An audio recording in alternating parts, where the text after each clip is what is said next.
Hello everybody, my name is Michael Eriksson and I'm a singer from Circus Maximus from Norway. I play the role as the diplomat on the new Ayreon album.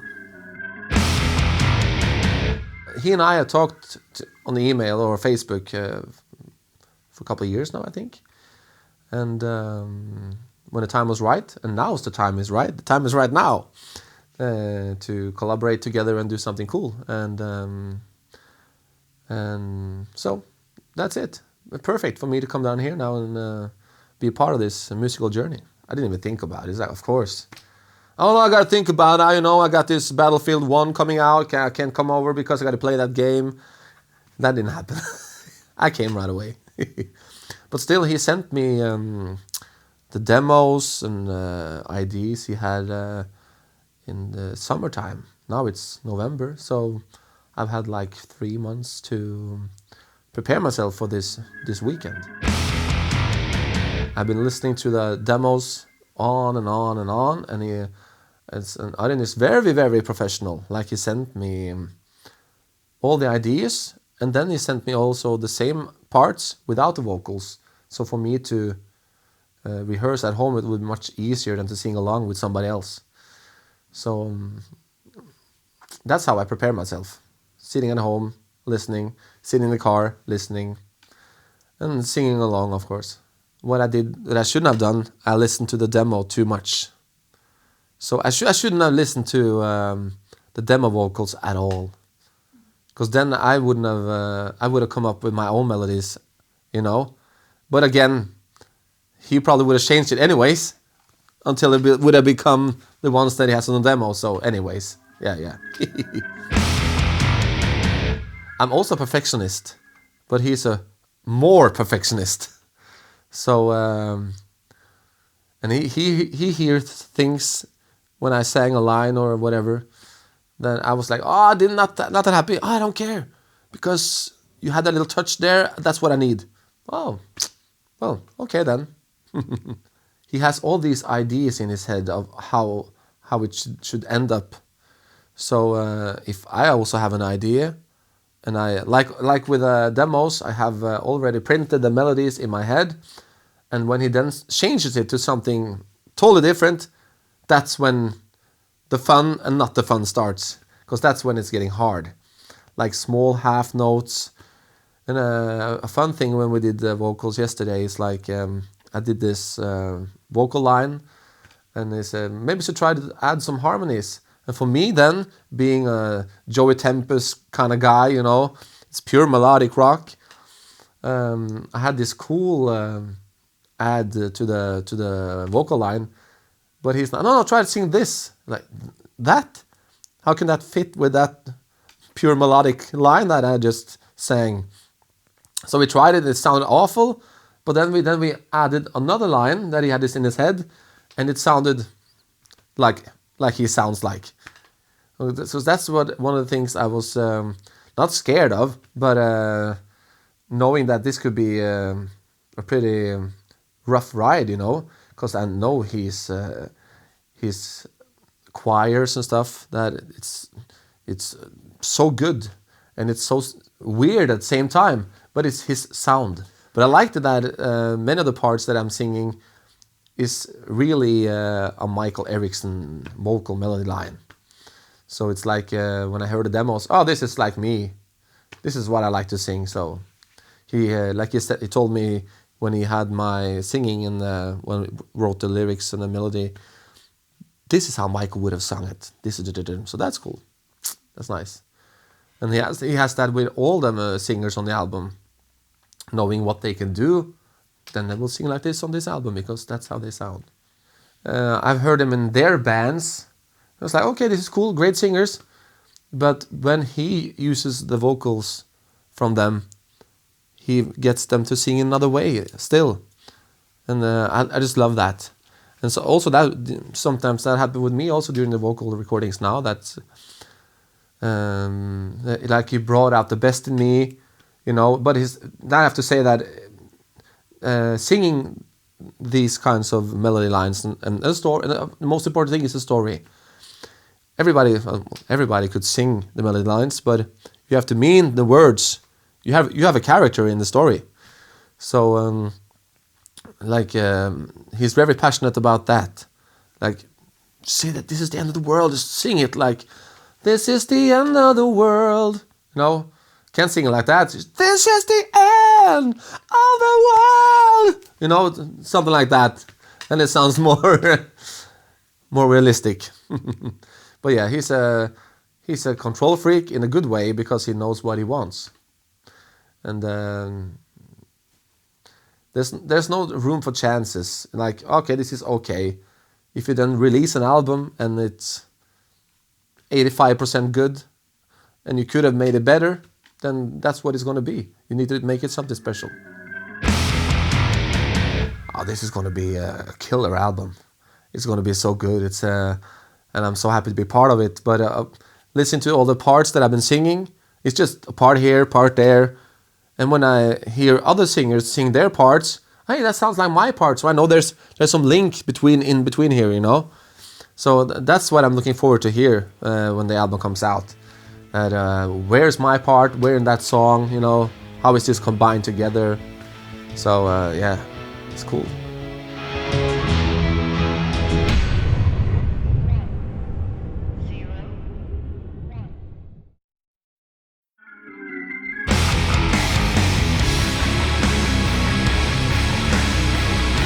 Hello Ayreon fans, my name is Floor Jansen. You might already know me from previous Ayreon albums or Star One. I'm also singing in the Finnish band Nightwish. And prior to that I had my own band After Forever, followed by Revamp. Both of them are part of my past, but I'm still active with Nightwish, and right now I'm back on the new Ayreon album, so I hope you will enjoy it. We first started talking about the first tour we did together, the Star One tour back in 2002. But before that, I recorded my first Ayreon album. Must have been at the age of 18, 19. Really green and fresh. Yeah, so it's been really throughout my entire career, actually, been part of Ayreon's work on all kinds of levels, and it's fantastic to be asked now again. Which is a no-brainer by now, of course. And back then it was, really? Me? Oh man! And now it's like, really me? Great! Because there's so many great singers out there, and to be part of it, as I have been so often, it's a huge honor. And so yeah, it was the first one back in, what was it, 99, perhaps 2000 when it came out. And then came Star One, and then another Ayreon, I think. And then came Star One Part 2 or Star 2 then. Yeah, so on a lot of occasions, and we realize now it's been 6 years since the last recording together, so fantastic to be back. I'm even not sure if I already had recorded the first After Forever album. We did demos, but it must have been around the same time that I did that. I had never had a singing lesson in my life. No studio experience, only on local demo level, and this is 89 or 98, sorry, 99. So home studios and your own Pro Tools set didn't exist yet. So things were a bit different back then. So yeah, you can just practice at home with your own, you know, laptop and setup. So it was completely new, and I'm sure a lot of things were less smooth as they are today.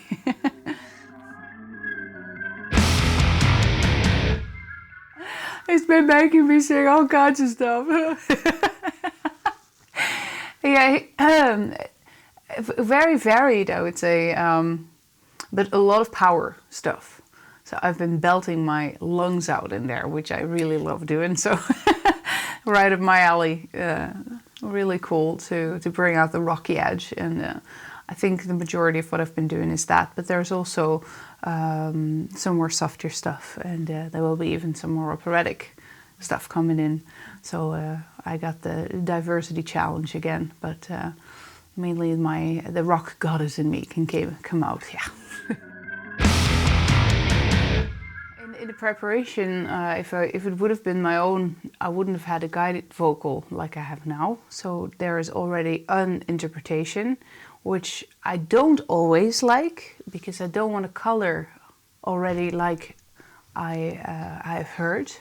But of course it's an indication, and it's then up to me to give a version of that and to hear if Ayreon likes it or not. And naturally that has been clicking very well. So, but of course you can always say, oh, a little more like this or a little more like that. And of course it's more than okay to say a little bit, this was a bit off, or this could have been a bit more like this. But no whipping. It's we're mutual spirits in there, and it has always been that way. I told others too, like, oh, I'm going to do the recording again with Ayreon, the ones who could trust with the information, not to leak out, that is. And that it's so cool for me to work with him, because he always brings out the best in me. Well, maybe because he's not a vocalist, but he's a songwriter who knows voices. Whomever might be singing, he understands what a voice can do. So he writes parts that fit to voices. It could be that not everybody's equally capable of writing something that actually really fits. And then there's, of course, how well do you know your own voice? That's super personal.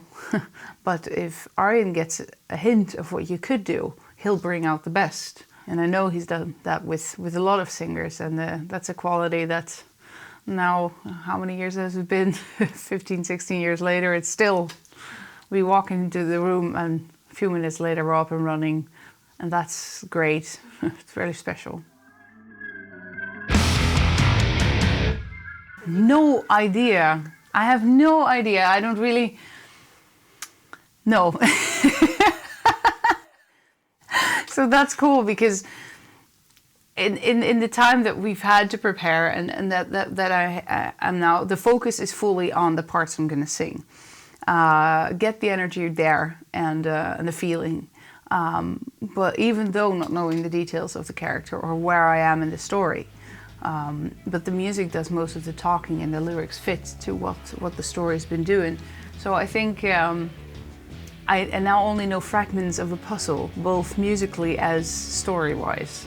And it will be very interesting to see everything come together later with other singers and the whole story, the whole picture. That's something to look forward to.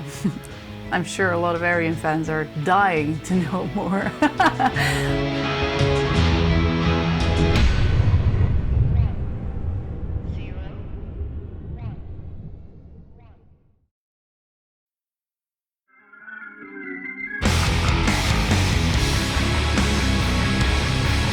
Hello, my name is Tommy Rogers, and I'm with Between the Buried and Me and Thomas Giles. Ayreon contacted me originally through Twitter, and then from there I sent him my email, and the rest is history. Technology makes things happen very quickly nowadays. The first thing that crossed my mind was that I was very nervous. I knew that over the years he's had some insanely talented singers and musicians on his record, and I just wanted to make sure that I fit that mold and was able to hang with all that talent, and hopefully I did it all justice, and hopefully people enjoy what I did on the record. My character, I honestly didn't know about it till after I recorded. I obviously had the lyrics, but I didn't know exactly what my character was, and I found out that I'm the chemist, and that I designed a synthetic drug that made you breathe underwater on planet Y, and basically made you immortal. And I think that's very fitting, because living forever sounds amazing to me, and I'm very scared of death. So he somehow chose the character that spoke to me perfectly. So that worked out. I didn't honestly prepare a whole lot. It was, I listened to the music a few times, and on the drive up to the studio, I listened to it a bunch. I like to kind of get in the booth and just feel it out, and kind of get in the moment. And that's what I did with this. I took each section by section, and just kind of felt it out and tried to get into the role and, you know, get into the voices as much as I could, and, you know, I think it came out pretty awesome. Ayreon gave me a lot of creative freedom. He let me record on my own with Jamie King, the guy that, you know, Between the Bare Muse worked with for years, and, you know, the second I got in the vocal booth, I kind of changed little things here and there. If I heard, you know, extra voices or harmonies or anything, I recorded it all, because I wanted to, instead of giving him too little, I wanted to give him too much, and he could kind of go from, you know, take all that and break it down to what he thinks works for his record, and because of that, it was really enjoyable. I'm glad he gave me that freedom, because I got to put my little spin on things and make it, even though it was things he wrote, I still felt like I made it more of my own, which was something I really enjoyed. I would think my vocal performance is very different from a lot of things I've done. I mean, there's definitely elements of, you know, the melodic side of things I've done in the past, but he definitely got out new things for me that I normally wouldn't write, and which is good. You know, that's I think what music's all about, is evolving and learning new things about what you do, and working with new people, you know, really helps that.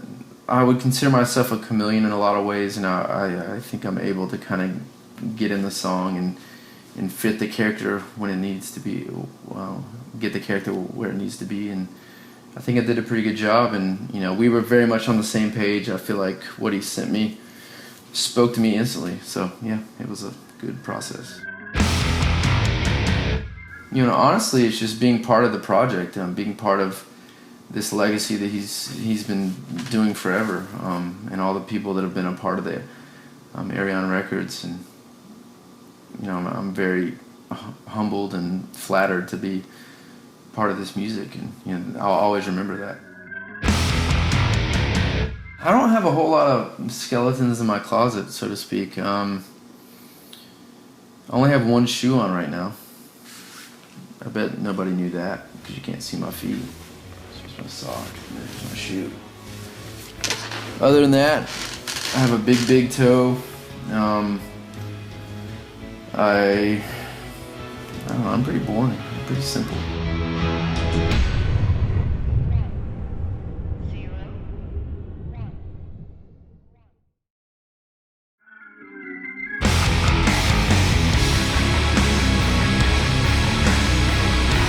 Hello everybody, my name is Simone Simons. I'm from the Netherlands. I'm singing since 14 years with Epica, you might know it, and I was asked for a second time to be a guest vocalist for Ari and Lucas's Ayreon, so I'm very excited to be here. Before I even was singing with Epica, I switched from black metal to more symphonic metal. And Mark Janssen back then, who I got in contact with through After Forever, had CDs from Ayreon, The Final Experiment, one of my favorite records. So I really loved the variety of different singers, the music, the melodies spoke to me. So I'm very happy that the circle is kind of round for me, that I'm working with Ayreon. Melancholic, kind of dark, doomy. And I recently on Instagram I post artists which I think are incredible, even if they're not in the metal scene. And people are saying, "But you're a metal musician." Some people put themselves and their musical taste just in one box. And then I replied and I said, "I fall in love with the melody. It doesn't matter from which instrument it comes. As a vocalist, my main focus lies on vocals. So if the music is beautiful but the vocals don't appeal to me, then it's already a done deal. So the voice, of course, for me is very important, but sometimes guitar solos or keyboard orchestration, choir. But yeah, I'm very doomy, melodic, melancholic kind of girl." I've done quite some in the past, but I've become a little bit more selective as well, because Epica is my main priority, and bands of which I am a fan of myself, I kind of already blindly say yes before hearing it. That was the case with Ayreon as well. Well, before we started recording, I got the song sent to me with guide vocals, and it's easy for me to practice to get the melodies in my system. And then when we enter the studio, we start from the beginning, and he tells me I don't have to stick 100% to the guideline. If he finds my timing here and there better, then I have some freedom to freelance.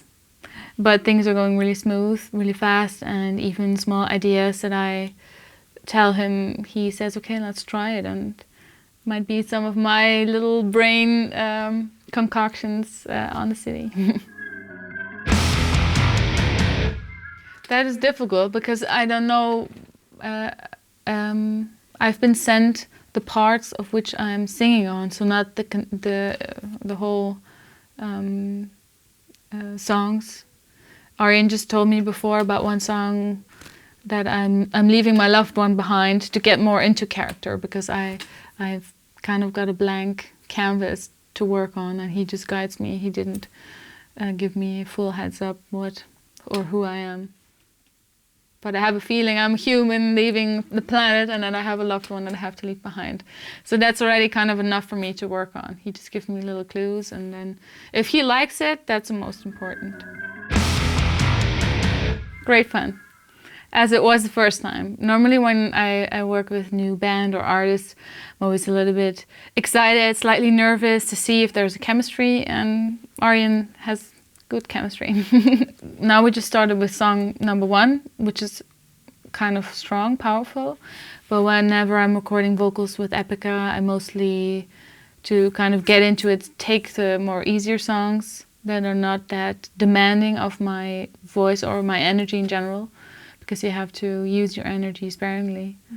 But right now it goes really well. I think Ayreon really puts me at ease. He's very calm and he makes a joke, and he's very honest about his opinion, and it gives me energy. So basically it doesn't matter with him, he can just let me sing everything. Normally when I'm really on a roll, I like to continue unless I'm getting hungry, which is not the case yet, so I'm still good. We have still some vocals ahead of us, some really high operatic vocals, so it's going to be fun doing that. I'm going back to my roots. Well, that's all for now, folks. I hope that you like my vocal performance, and of course also the CD. Check it out, buy the CD, support the music community, and leave me a message on my social media, tell me what you think about it, and thank you for buying the CDs and knowing good music.